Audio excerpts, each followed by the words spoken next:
नमस्कार दोस्तों, आज फिर मैं आपके लिए ज्ञान से भरी एक कहानी लेकर आया हूँ। ये कहानी है गौतम बुद्ध और एक दुखी भिखारी के बीच की मॉरल स्टोरी, जिससे जीवन का बहुत अच्छा ज्ञान मिलता है। एक बार महात्मा बुद्ध एक गांव में अपने शिष्यों सहित घने पेड़ की छांव के नीचे बैठे थे। आसपास के गांवों से बहुत से लोग अपनी मानसिक समस्याएं लेकर महात्मा बुद्ध के पास आ रहे थे। महात्मा बुद्ध उन सब की मानसिक परेशानियों का समाधान देते। सब लोग खुशी खुशी अपनी समस्याओं का समाधान पाकर वहां से लौट रहे थे।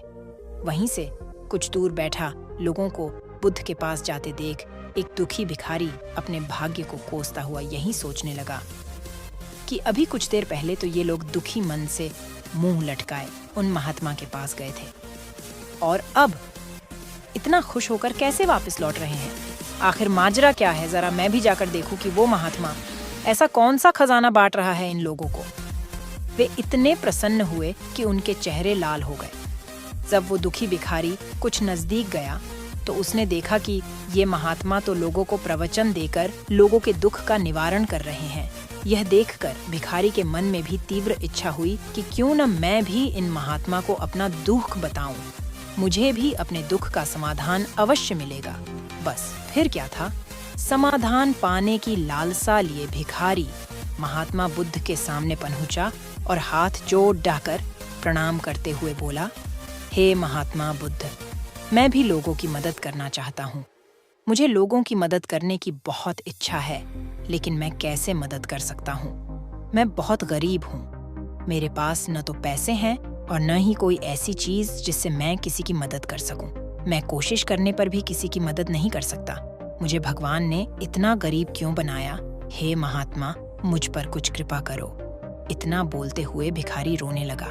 महात्मा बुद्ध बोले, आप बहुत अज्ञानी हैं, क्योंकि आप अभी तक इस भ्रम में जी रहे हो कि तुम्हारे पास कुछ नहीं, जबकि दूसरों को कुछ देने के लिए तुम्हारे पास बहुत कुछ है। तुम बिना धन और वस्तु के भी दूसरों की मदद कर सकते हो। तुम्हारे पास जुबान है, जिससे तुम मीठे शब्द बोलकर किसी के दुखी चेहरे पर मुस्कान ला सकते हो। इन्हीं शब्दों की ताकत से तुम किसी के भी टूटते हौसलों को फिर से मजबूत कर सकते हो। इन शब्दों की शक्ति से आप किसी के भी मन में सकारात्मक विचारधारा के बीज बो सकते हैं और उसे गलत रास्ते पर जाने से रोक सकते हैं। तुम्हारे 2 हाथों से किसी भी कमजोर या लाचार व्यक्ति की सहायता कर सकते हो। आपके 2 आंखें किसी अंधे को रास्ता दिखा सकते हैं। तुम किसी के लिए दुआ कर सकते हो। यह हो सकता है कि उनके बुरे काम फिर से हो जाएं। आप किसी के अच्छे स्वास्थ्य की कामना कर सकते हैं, लेकिन अज्ञानतावश तुम अब तक इस बात को समझ नहीं पाए और इस भ्रम में अब तक जीते रहे कि तुम्हारे पास मदद करने के लिए कुछ नहीं। किसी की मदद करने के लिए धन और वस्तु के भी हम कई प्रकार से लोगों की मदद कर सकते हैं। महात्मा बुद्ध के ज्ञान से भरे ये सुंदर शब्द सुनकर भिखारी के चेहरे पर मुस्कान आ गई और वह खुशी से झूमता हुआ वहां से चला गया। इस बुद्ध मॉरल स्टोरी से हमने क्या सीखा? दोस्तों, महात्मा बुद्ध की इन बातों से बहुत कुछ सीखा गया। आजकल बहुत से लोग यह सोचकर दुखी होते हैं कि मेरे पास ये नहीं है, बल्कि जो आपके पास है उसी में संतुष्ट रहना सीखें और बिना मतलब के लोगों की मदद करें। इन्हीं से आपको परम सुख की प्राप्ति होगी। तो दोस्तों, यह बुद्ध मॉरल स्टोरी आपको कैसी लगी जरूर बताना और कमेंट करना न भूलना।